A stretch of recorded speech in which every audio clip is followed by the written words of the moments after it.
Yo, what is good, YouTube, and welcome back to another JC2K video. In today's video, we're going to be ranking the top 10 best centers in NBA 2K23 MyTEAM. Before we hop into the video, I do want to apologize for no videos for the past like 4 or 5 days.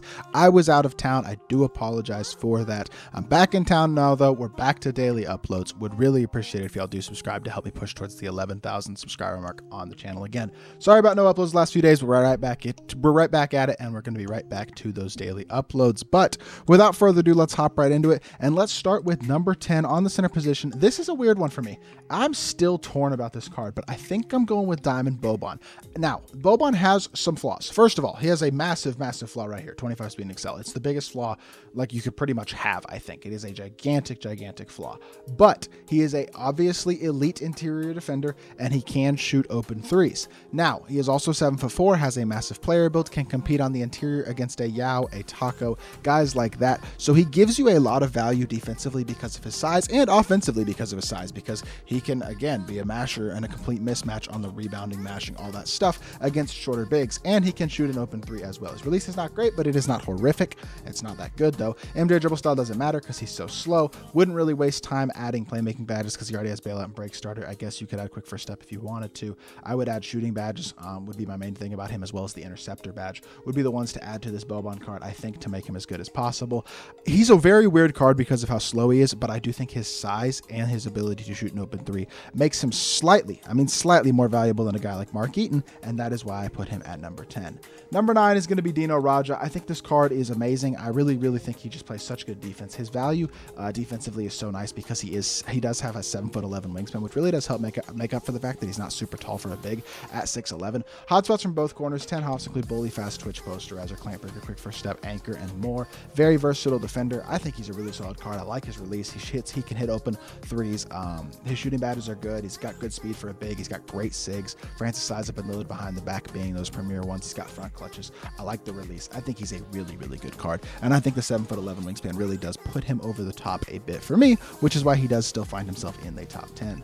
Now, Shaq is going to come in at number 8. I don't like this Shaq card that much, simply because his release is an atrocity and he can't shoot the three very well. 60 shot three, I know he can get every shooting badge, shoe, and a coach. You're going to get that up into the 70s with every shooting badge. You'll be able to hit wide open, but his release is terrible. That being said, he's one of the best defenders, finishers, and honestly playmakers at the big man position in the entire game. He's ridiculously fast. He's an elite rebounder, obviously an incredible all-around defender, has great dunk animations. Like I said, release is terrible, but sigs are very good, especially for a big, and he moves incredibly fast, being 97 speed at 7'1" with his massive player build. Just an incredibly glitchy, incredibly good card in that area. He's just so limited as a shooter that I still can't put him higher than number 8 because of how low his 3-ball rating is, and especially because of how truly god-awful his release is.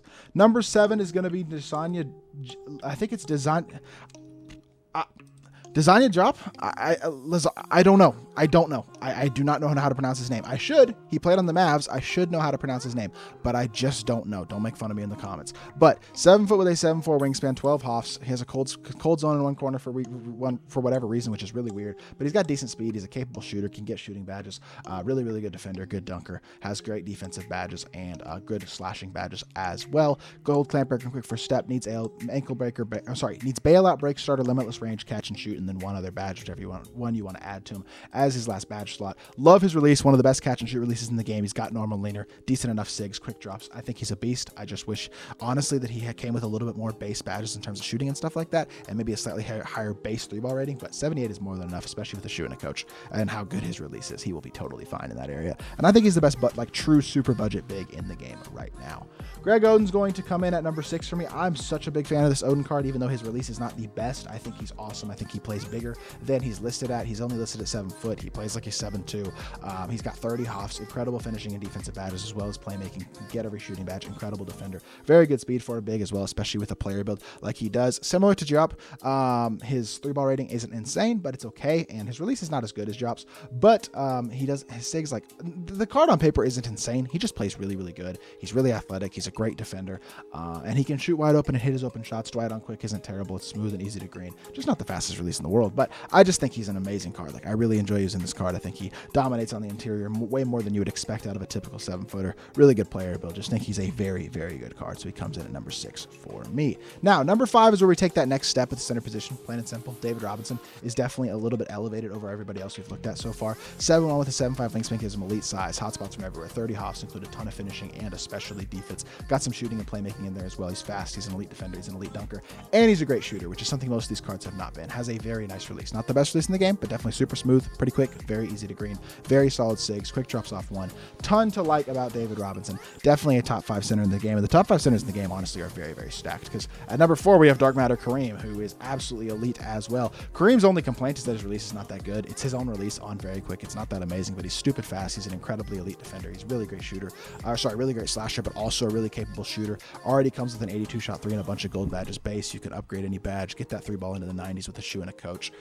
His playmaking is very, very good as well, and he's obviously one of the best defensive cards in the game, in addition to being 7'2" with a massive player build with that afro. Don't love the release, like I said, but everything else I do love. Quick drops, good SIGs.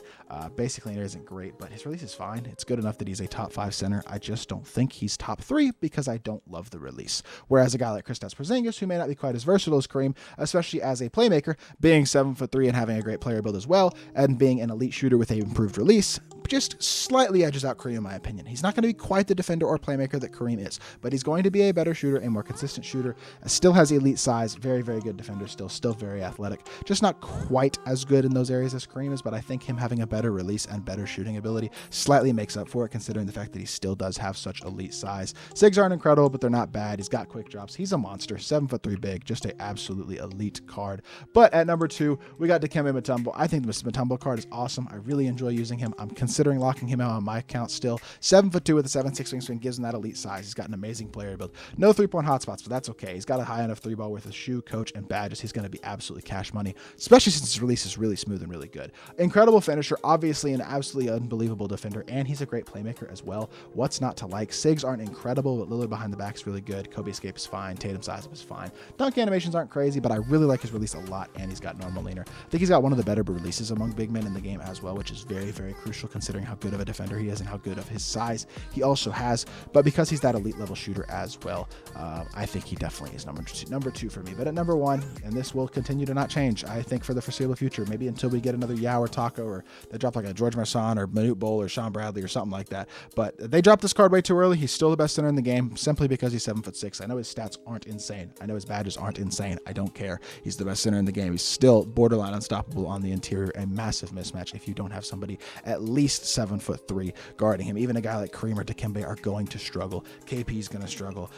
Like Boban, Mark Eaton, and Taco are really the only 3 guys I feel like who can halfway match up with Yao in terms of the interior. And then he's got speed. He's got a good release. He can shoot the ball really well. I know he's missing badges. I don't care. He's the best center in the game. It's still not all that close, to be completely honest, and was dropped way before his time. I will continue to say that as well. But that is going to do it for this video. I hope y'all did enjoy it. If you did, make sure you hit that like button, leave a comment, and subscribe. I'll be back with more 2K content very, very soon, and I appreciate y'all. Peace.